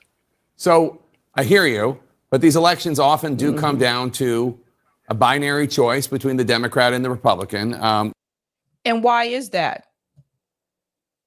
Why is that, Jake? Why does it usually just come down to two different options? Because we don't have a true democracy in this country. If we did, third party can't. Why do you even have to fight to get on the ballot? Who came up with this rule? Think about this, guys. Let's really think about this. Why do you have to collect signatures to get on a ballot? If you're running, you're running with this party, you should be able to be on there regardless. Why do you have to do that? Why? Part of the reason are the debates. And you're saying it comes down to two choices, Jake. But even when it comes down to those two choices, you're not even mentioning the fact that the Democratic Party, the DNC, won't even allow Marianne Williamson and RFK Jr. to be on the debate stage. So even in his logic of it coming down between two parties, it's not even just between the two parties. It comes down to who the corporate powers that be pick, who they select. The DNC selected Joe Biden. Even though he can barely walk, he's falling down. He doesn't know where he is half the time. It's obviously that there is serious issues going on with Joe Biden in reference to cognitive decline. And the DNC still said, he's our guy. In fact, they'd probably be happy that he's having issues so they can just convince him to sign off on whatever they want him to sign off on. Think about this, people. And then if Joe Biden wins and he doesn't make it the whole 4 years, which I doubt that he would, maybe he decides to retire after the first year, second term, and says, okay, Kamala, it's your go. Then you have Kamala Harris over foreign policy. Think about that. Let's continue. I think that's the end of that one there. Okay, so those two clips there I thought were really important. So shout out to Neoliberal Tears for that. But as you can imagine, people are already starting to smear Cornel West. And of course, MSNBC would be one of the outlets to do so. They are so desperate to save Joe Biden's weak ass that they went this far to say that Cornel West's presidential bid has right-wing DNA. And you know what's bad? A black guy wrote it. Look at this. Jahan Jones. You see what they do, right? Okay, they get one of your own to go against you. Listen to this. Leftist academic Cornel West launched his third-party presidential campaign the way any true progressive would, by promoting it on a podcast known to spread right-wing extremist conspiracy theories, hosted on a video platform popular among right-wing extremists just weeks after having praised Florida's right-wing extremist governor, Ron DeSantis. Let me stop there for just a second. Russell Brand is on YouTube and Rumble. But in this article, he makes it seem like Russell Brand is only on Rumble. And why is Russell Brand on Rumble? He used to just be on YouTube. He went on to Rumble because he was getting censored by YouTube. But you see what they're trying to do? The praising of Ron DeSantis. I'm going to show you that clip in just a second because they're exaggerating that. But it goes on to say, In his praise for a Florida Republican in a Wall Street Journal op-ed headline, DeSantis' revolutionary defense of the classics, West and a conservative co-author endorsed the governor's support for Florida high schoolers being able to qualify for scholarships by using scores from the classic learning test. First of all, it was not an endorsement. By the way, pay attention to this talking point, the endorse, because a lot of liberals are using this on Twitter right now. When you see those liberals use that on Twitter, make sure you take that clip that I have on Twitter where he answers that question and you go ahead and tag them in that clip, because they're not actually willing to ask Dr. West, like I did, why he said what he said. They'd rather just smear him so that you stay in the two-party system and you continue to vote for the Democratic Party. That's what this is really about.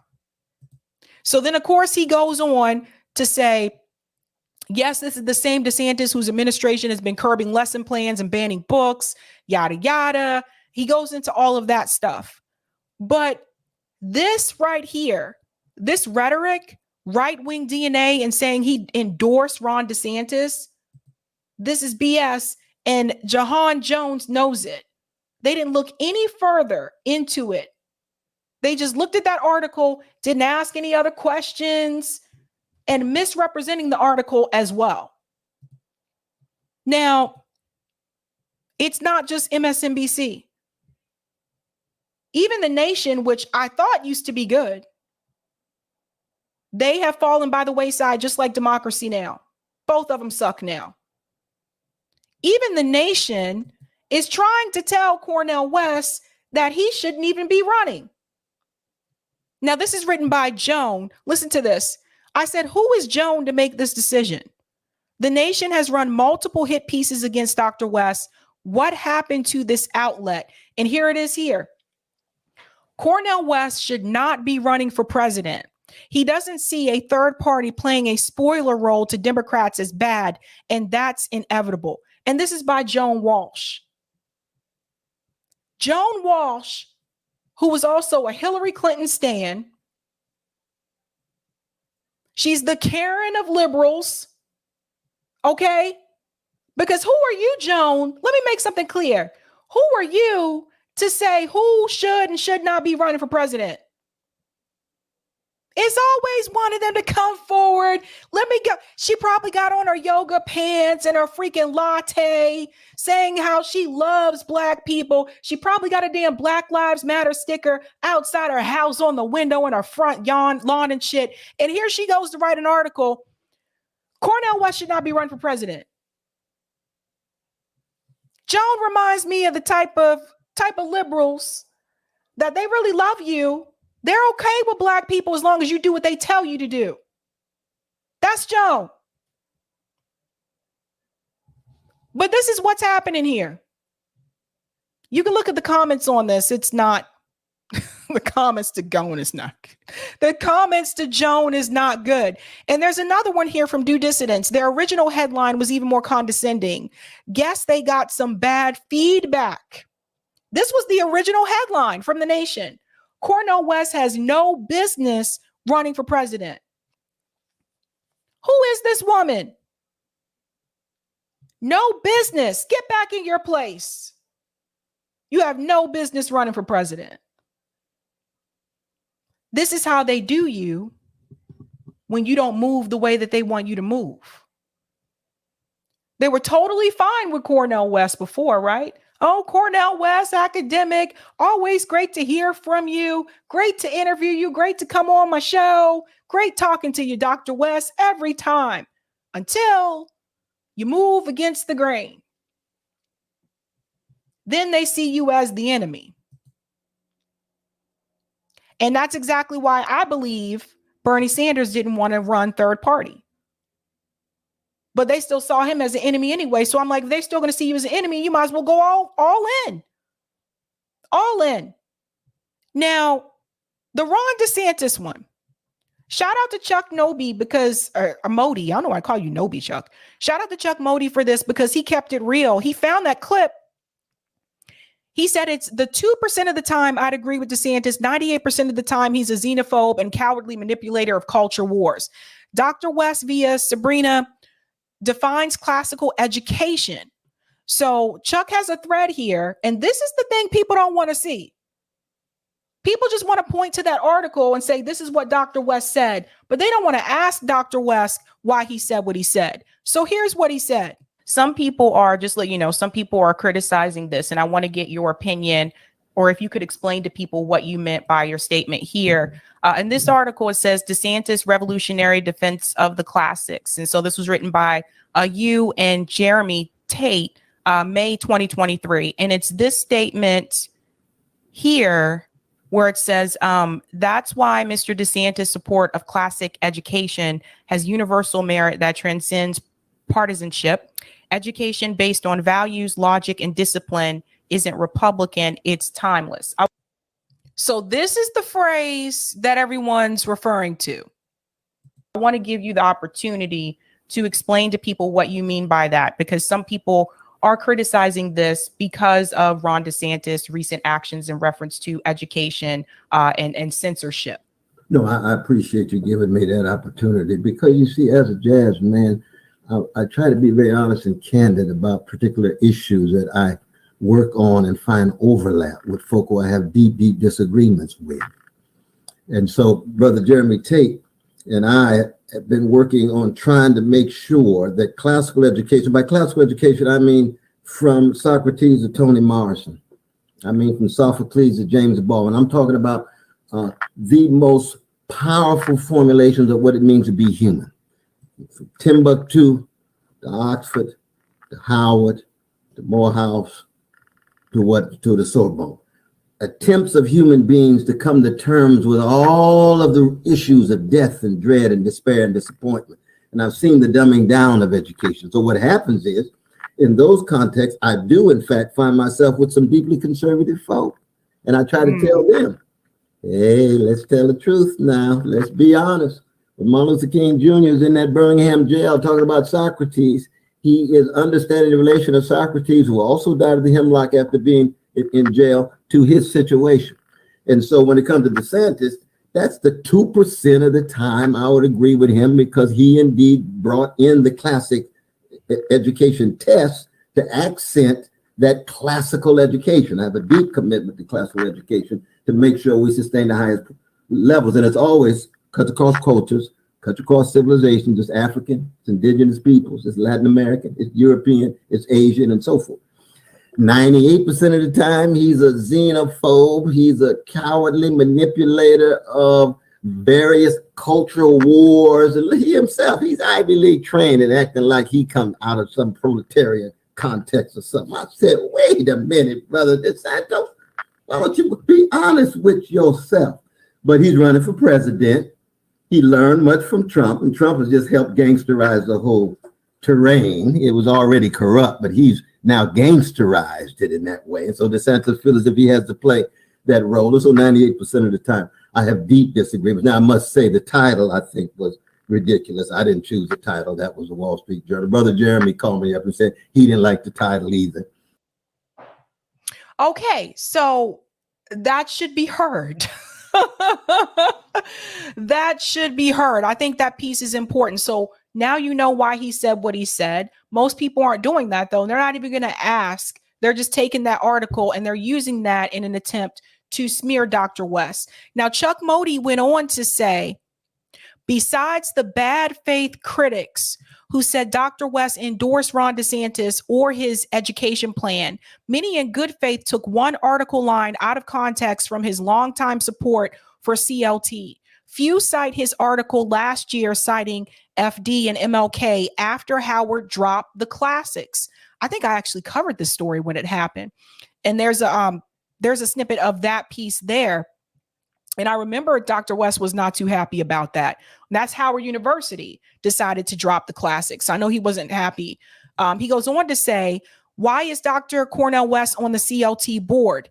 He's a philosophy professor with deep love of classic education. He views classic education as critical to Black liberation. He wants to update egregious omissions. CLT list isn't nearly as white/male as critics assume.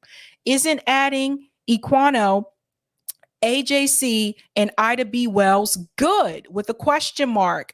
And so he has a screenshot here of different people that are considered a part of the classic. In fact, we read Zora Hurston when I was in high school. I read Toni Morrison in college. I read Langston Hughes in high school. Actually, we read Langston Hughes in middle school too. Like, I read these people, you know? So Chuck goes on to say, some critics cite right-wingers on CLT board. Well, the board has 86 members. CW, Cornel West, one of many Black PhDs on it. And CLT president is a Black woman, Dr. Angel Parham. Member Dr. Annika Prather also objected to Howard dropping the classic, citing influence on Huey, Thurgood, and Tony. And he has the piece here. So you see what I'm saying? Like, this is what people are leaving out, and they're doing that on purpose. Okay. The same gentleman who wrote that article saying it has right-wing DNA, the same way he could have done his research to write that damn article, he could have done his research to answer it with this. Chuck obviously did his research. So it goes on to say, Malcolm X and Huey Newton get less attention. Huey describes himself as functionally illiterate at 17 and started by reading Plato's Republic 8 or 9 times. A seminal experience jump-starting his political education to liberate Black people. So this is important. This is why someone like Dr. West will tie the classics to Black liberation. And all of the people, particularly the Black liberals who coming at him right now, they don't understand that.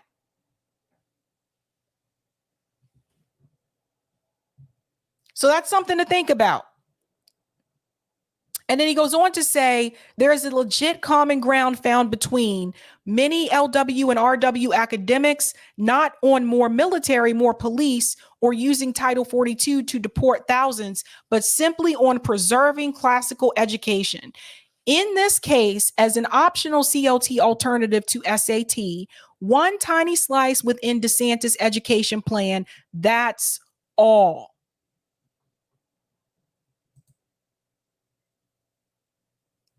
But they don't want to show you that. They don't want to show you that part. Now, that's some of the smears that are happening right now. But there's also this issue with the People's Party. So for those of you who are new, don't know, I interviewed Nick Brana last year. I interviewed his accuser, Zeneb, last year on this show as well. I interviewed volunteers from the People Party on this show. There have been numerous interviews about the People's Party. When Dr. West was on, I also expressed that same concern in reference to ballot access accusations that have been placed against the leader of the People's Party, Nick Brana. And I also asked him, why not the Green Party? And I think it's important to hear what he said. I did ask, did the Green Party ask you to run for president? Listen to this. I don't even think I'll play the whole thing for this one, but you just need to hear the yes or the no. Oh, that's Twitter again. Maybe I'll do a refresh. Twitter does this sometimes with these videos. Issues too. There were allegations of the Green Party rigging their primary for Howie Hawkins. It seems that there is some type of a rift with the Howie Hawkins faction of that party. I am curious, did the Green Party reach out to you and ask you to run for president under the Green Party for 2024? Oh, no, not at all. Not at all. But they shouldn't have. I had a wonderful dialogue with Brother Howard. I've known him for many, many years when he ran before. And as I say, I just have a great respect for different comrades. You know what I mean? It gets me in trouble. You got a Revolutionary Communist Party, my dear brother Carl Dix. I've been to jail so many times we can't count. My sister Sarah Taylor. He's my brother and she's my sister. And he goes on there to shout out other people that he's worked with or collaborated with. But the point that I'm trying to make is this. The Green Party apparently did not ask Cornel West to run, right? So there have been some consideration, some push for people saying like, Dr. West, maybe you should do this through the Green Party and not through the People's Party. And apparently that actually came up to Chris Hedges at the Workers' Strike Back event in New York City. So Shama Sawan has been launching Workers' Strike Back chapters across the country. I was at the one here in Boston. There was one recently in New York City, and Chris Hedges was there, and Shama Sawan was there. And the question was presented, would you be willing to try to collaborate in some way, shape, or form with the Green Party, given the issues that People's Party has, and also given the ballot access issue, right? So this, I'm surprised, did not break the internet, but I have two clips because they're at two different angles. So let's do the first one first. Let's do this one first because this one has the text. And this is from Big Mad Crab, I think, captured this. But it says, breaking at Workers' Strike Back event in Manhattan, New York. Chris Hedges tells Bree that he has set up a meeting between the Green Party and Cornel West. So listen to this. This one has the captions. So, and then Eric, I think the volume on this one is a little bit low. So I don't know if you want to go ahead and try to work with that a little. You may have already done it. Professor Hedges, about this announcement that Cornel West is running. He's decided to run with the Movement for a People's Party. I know Socialist Alternative, Workers' Strike Back has advocated for a new party, a new third party. There have been questions about why not run with the Green Party. MPP has been embroiled in a degree of controversy over the course of the last couple of years. And I wonder what you make strategically about of that particular choice and how the left should look at it. Just off the record. I've been playing with my phone because I set up a meeting with Cornell and the Green Party for tomorrow morning because of the issues you just raised. Okay, so he said he set up a meeting with Dr. West and the Green Party because of the issues that I've already told you about with the People's Party. But there's more. Wait for this piece.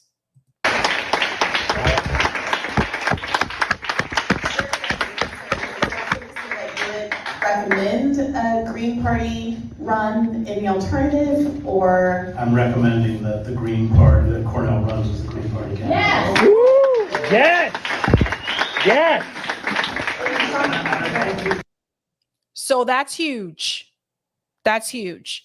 So that was Chris Hedges there saying that he's recommending that Dr. West run with the Green Party. I think you can run with multiple parties. Like, I'm not sure, how this would work. And by the way, nothing has been confirmed yet. I want to say that again. Nothing has been confirmed yet.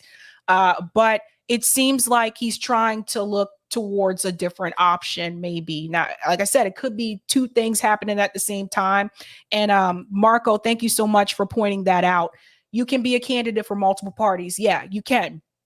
So, but I think that we'll have to see what happens. I'll let him finish here, and then I'll show you the other clip because there's another one from a different angle. Shama to run with him. Yes!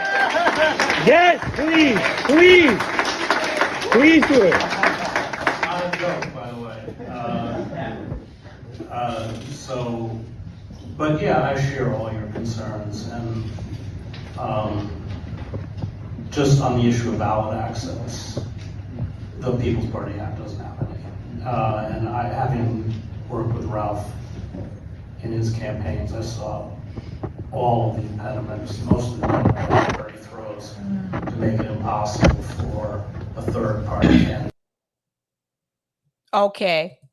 That's one of the clips. And then there's another clip from Case Study QB, because Case Study QB was also there. Shout out to Case doing the damn thing. And this one is a different angle. Okay. Yeah, different angle. So here we go. Is this off the record? On the record. I've been playing with my phone because I set up a meeting with Cornell and the Green Party for tomorrow morning because of the issues you just raised. Great.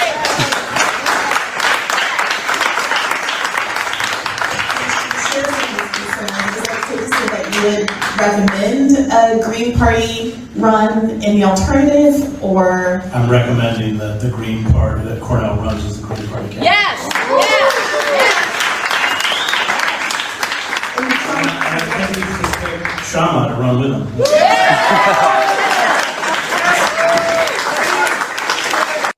Yeah, I couldn't find a stream for this event.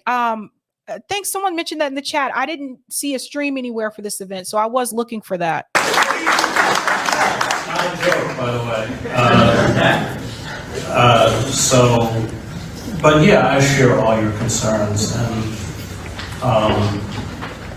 just on the issue of ballot access, the People's Party doesn't have any. And I, having worked with Ralph in his campaigns, I saw all of the impediments most of the Democratic Party throws to make it impossible for a third party candidate from the left to run. And part of it was challenging his petitions, which were all legit, but they challenged them in court. They ran up over $1 million in legal fees that Ralph had to pay. So, I mean, just they have all sorts of mechanisms. But I share all of your concerns. I mean, and I think that centering, Howie Hawkins, who I like very much. I mean, he ran not just as a Green Party candidate. He had other smaller parties, but it was also the candidate. And I would like to see Cornel do the same. Mm-hmm. So that's important. So that's big news. I mean, that's a big update from when I saw you last time. So I think that's really important. So we'll have to stay tuned and see what happens from here. I, for one, definitely do not plan to vote for Howie Hawkins at all. At all. I don't plan to vote for Joe Biden. I don't plan to vote for anybody on the Republican side, Trump, DeSantis, any of those people. And I'll be very clear with you. I think Howie Hawkins needs to leave the Green Party. I think he needs to step down. I've been very vocal about that because of his position on the war with Ukraine and other positions as well. This goes all the way back to Russiagating. But could you imagine if Dr. West was a candidate on the Green Party? That could probably give the Green Party some much needed attention that they should have received a long time ago. So we'll have to stay tuned and pay attention and see what happens from here. But that's the big update today. That's the big update. Thank you, David. Cornel is a breath of fresh air after listening to Marianne. I look forward to seeing him get his message out to more people, especially the Trump crowd. Elvin, if you're not on the ballot, you are not allowed to debate. Apparently, people on the ballot can't debate. So there's that too. Dissenting opinion, go West, good people, and heal our nation. Thank you. Thank you, David. Right-wing DNA, spooky language, George Carlin. Thank you, dissenting opinion. Go bumbling Biden and bring our nation to heal. Will our eyes rise? Thank you. Keep your light shining, Sab and RBN. We need you. Thank you so much. Shout out to Schultze 100. Hello, just subscribed. I hear nothing but good things about this Sabby. Hopefully, we'll even hear some F-bombs and flat out profanity. I don't do that as often. But when I do, just know I'm pissed. And welcome. Shout out to Miss Sugar for becoming a Sabby member. Whoop, whoop. Shirley, ask RFK Jr. what he feels about Wes.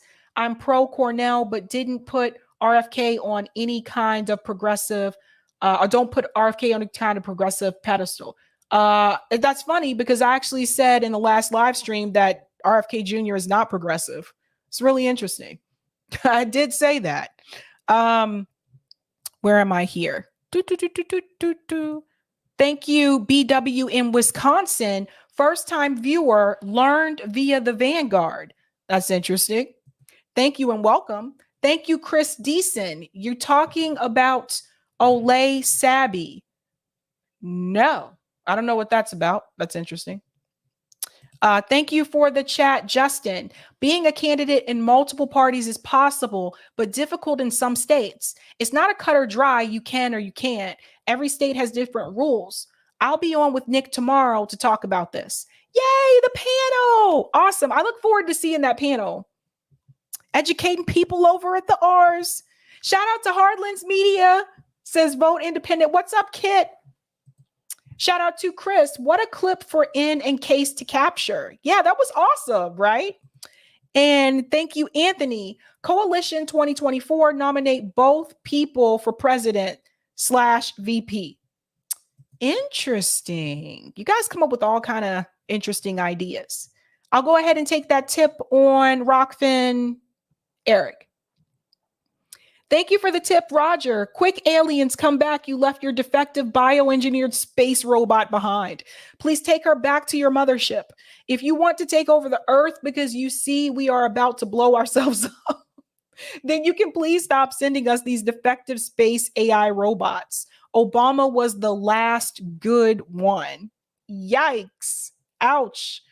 And thank you for this. Alien shown in hieroglyphics of the ancient Egypt and Mayan Inca pyramids. They've been here. The book Chariots of the Gods speak upon how they were often mistaken as angels and divine beings. It makes sense. Sab, if we went back in time with our tech gadgets, equipment, and imagine if we brought with us a 747 fly overhead. Our tech so far beyond them, they think we were gods. Imagine what they think of ET. And thank you for this as well. He sounds like Obama using rhetoric to inspire for a better world or better tomorrow and outlining what the problem is. He sounds like Bernie when he says my brother instead of my good friend. I say if by summer's end, if he isn't giving us a nutritious policy-oriented outline of solutions, then move on to getting these CBIs on the ballot for public banks, outlaw private healthcare, and private equity from owning housing. Thank you so much for that, Roger Meadows. And thank you for this super chat, Frank. Sorry about that, Eric. I think you were trying to do that and I grabbed it. Sorry. Thank you, Frank. Obama was the last good one. Ha, ha, ha. Truth. He called him a robot. Funny news and I'm out. Funny news and I'm out. I'll have to finish Ohio on Tuesday. But this is just something to make you laugh. I thought you guys would like to laugh a little bit, right? Sometimes we have deep conversations. I saw this. JB sent this to me. Do you remember the singer Khalees? She had this song called A Milkshake. My milkshake brings all the boys to the yard. It's better than yours. So apparently there's a rumor. There's a rumor that Bill Murray and Khalees might be dating. The year of unexpected couple continues. So this is Khalees here on the left. She used to be married to Nas. I guess they're not together anymore. But this just cracked me up because I was like, her milkshake brought Bill to the yard. I don't know. But it just says here, I'm not going to read this whole thing, but it says Murray 72 and Khalees 43 reportedly have been getting close for a while, but neither has publicly confirmed their purported relationship. I guess they were photographed together at London's Mighty Hoopla Festival. Oh boy. No response from Murray or Khalees. Interesting, man. Interesting. Yeah. You know, I didn't know. We don't know for sure, but it is pretty interesting. But I didn't know Bill got down like that. I